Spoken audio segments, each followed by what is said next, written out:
The chair stayed, but I didn't. I whisper that line sometimes, like it's a confession only the walls would understand. There's a chair in the corner of my old apartment, just a simple thing. Worn fabric, crooked leg, coffee stain no one could scrub out.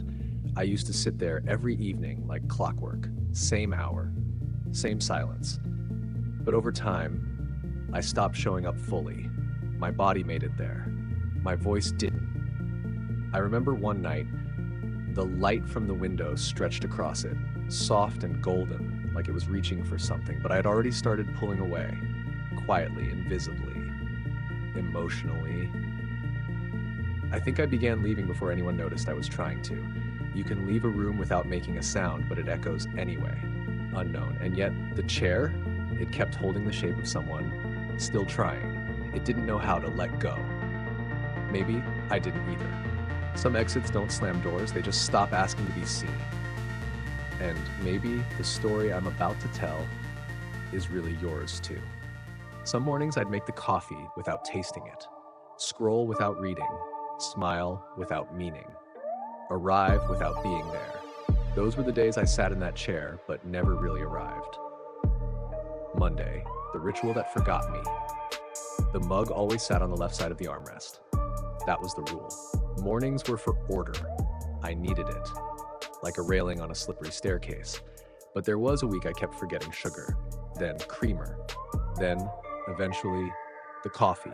I'd still sit in the chair, empty mug in hand, just holding it, like maybe warmth could be imagined. It's just a phase, I told myself.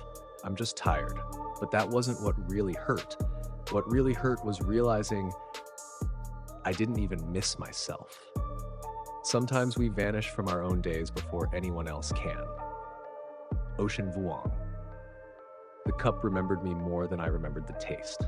Wednesday, the hoodie I never took off. It was navy blue, faded, oversized enough to swallow me whole. I wore it because it felt like armor, or maybe fog. My roommate asked, "You cold?" I said, "No." She didn't ask again. It was the fourth day I wore it. Sometimes I wonder if it ever started to smell like absence. The fabric began to hold the shape of my slouch, like it knew I was disappearing and tried to remember what I used to be. But that wasn't what really hurt. What hurt was how nobody noticed the way I stopped choosing color. People say, wear what makes you feel like you, but what if you feels like nothing? Anonymous TikTok. The hoodie was just heavy enough to keep me grounded, but not enough to bring me back. Friday, the laugh I didn't recognize, a group chat, a meme, a reply. Someone laughed, loud and sudden. It took a second before I realized it was me. Reflex, not joy. It echoed too sharply in the quiet. It startled me, like a stranger breaking into my face. Then it was gone. Silence again. Even the chair shifted like it didn't know how to hold that sound. But that wasn't what really hurt. What hurt was realizing even joy felt borrowed. My laugh comes back before I do. That's how I know I'm still far away. Even echoes can feel foreign when you forget what you sound like. Sunday, the calendar that kept going. There's a calendar above my desk. Little boxes, empty lines, crossed out days. I once loved planning, highlighting the hours I could claim for myself. But the highlighters dried out. The plans blurred. And the boxes, they filled themselves with dust, not with life. The chair stayed in its same spot. Steady, unmoved, reliable. I hated it for that. It didn't understand the exhaustion of pretending everything still mattered. But that wasn't what really hurt. What really hurt was how my life kept happening even when I didn't. Time doesn't need you to feel okay. It moves anyway. Joan Didion, even the dust was more consistent than I was. The silence after. The hardest part wasn't the feeling, it was the silence after it. Not the crying, but the stillness that followed. The kind that makes the refrigerator hum sound like a scream. The kind where the chair creaks and you wonder if it's breaking or just lonely. I used to sit there hoping someone would knock. They never did. Not because they didn't care, but because I never said I left. The loudest silence is the one you keep rehearsing alone. Some disappearances don't need doors, just time. But what stayed with me the most wasn't what happened, it was how it felt afterward. The chair became a monument, not to me, but to the version of me that used to arrive. It held its silence like a prayer. Every evening, the room filled with golden light. It used to feel warm, soft, like something was about to begin. But lately, the light touched everything except me. There was dust gathering in the seams, tiny specks collecting where my elbow once rested. It didn't bother to hide. Neither did I. We had an understanding. I would sit and say nothing. It would stay and ask nothing. Once I heard the wind knock softly on the window. Even it seemed unsure if it should come in. That's when I realized the room had stopped expecting me. Like a friend who used to text, "Let me know you got home safe," but stopped when I stopped replying. Some spaces move on before you do. Tyler, not Gregson. Even the shadows stopped stretching toward me. The chair didn't complain. It just held its shape, like it was hoping I might come back and fit again, but I didn't. And it was in that stillness, something new began to grow. I started folding laundry again, not because I cared, but because my hands needed something to do. T-shirts, hoodies, socks, creased and tucked, like I was trying to fold myself into something smaller. The chair sat nearby, watching me. It didn't move. It never did. I avoided looking at it for days. But that morning, I did. And for the first time, I didn't feel ashamed. It began quietly, like the dryer in the next room. A rhythm I had forgotten could be comforting. There's something strangely intimate about folding the clothes of your own survival. The shirt you wore through 3 missed calls. The hoodie that held your silence like a second skin. The jeans you put on just to prove you still could. Every fold whispered, "You're still here." Not loudly, not proudly, but enough. You don't measure healing in milestones. You measure it in mornings that don't begin with dread. Brene Brown. That hit me while I was folding my favorite t-shirt, the one with a faded quote from a band I don't even listen to anymore. It still smelled like detergent and dust, like memory and moving on. Blended. I didn't cry. I just breathed. Deep, then deeper. And the silence didn't feel like it was punishing me anymore. It felt still. Like a pause, not an end. That morning I sat in the chair again. Not because I was okay, but because I wanted to see if it remembered how to hold me. It did. Not perfectly, but closely enough. The chair didn't forget, and maybe neither did I. I closed my eyes, heard the distant chirp of a car alarm, the dog barking 2 floors down. Life was still happening without waiting for me. But I didn't feel behind. I felt beside it. Finally.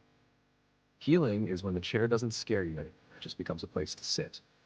And it didn't erase the pain, but it gave it a to rest. There's a mirror across from the chair. Not a full-length one, just a small oval mounted crookedly on the wall. I used to avoid it, like it was asking questions I wasn't ready to answer. But that day, I looked. Really looked. And for a moment, I didn't recognize myself. Not because I looked different, but because I didn't look away. My eyes had lost their edge. Not dead, just quiet, like headlights on low beam, flickering, but still on. I think a part of me was just tired of pretending I wasn't tired. There's a kind of exhaustion that doesn't beg for sleep.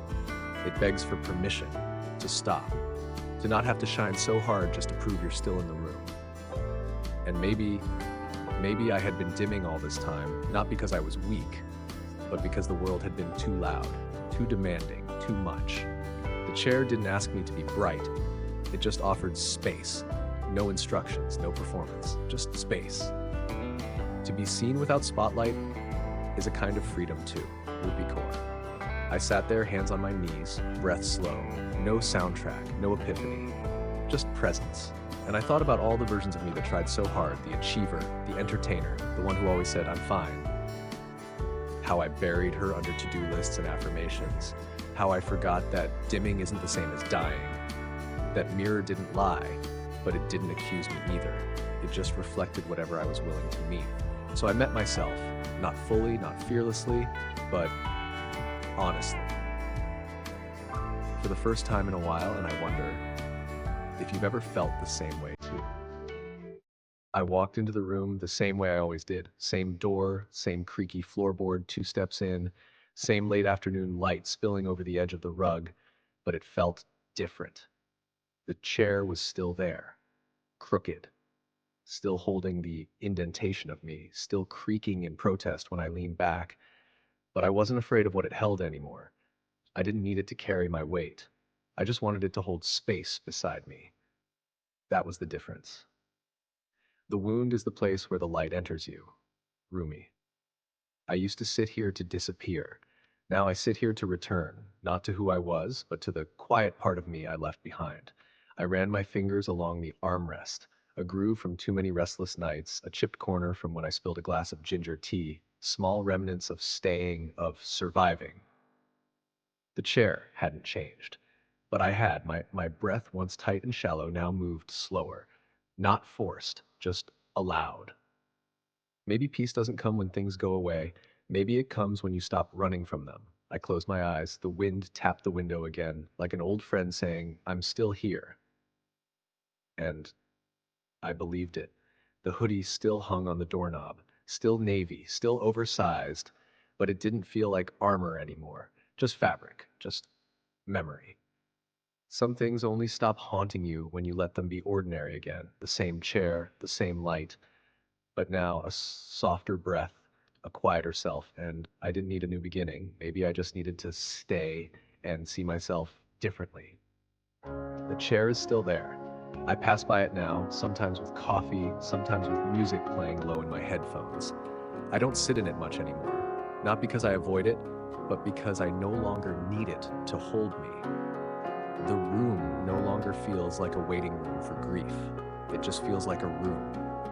The window is always open now, and the breeze no longer knocks. It just drifts in, casual, unapologetic, like light. Some stories don't end, they just stop being said out loud, and maybe I'm still sitting there, not waiting, just breathing softly.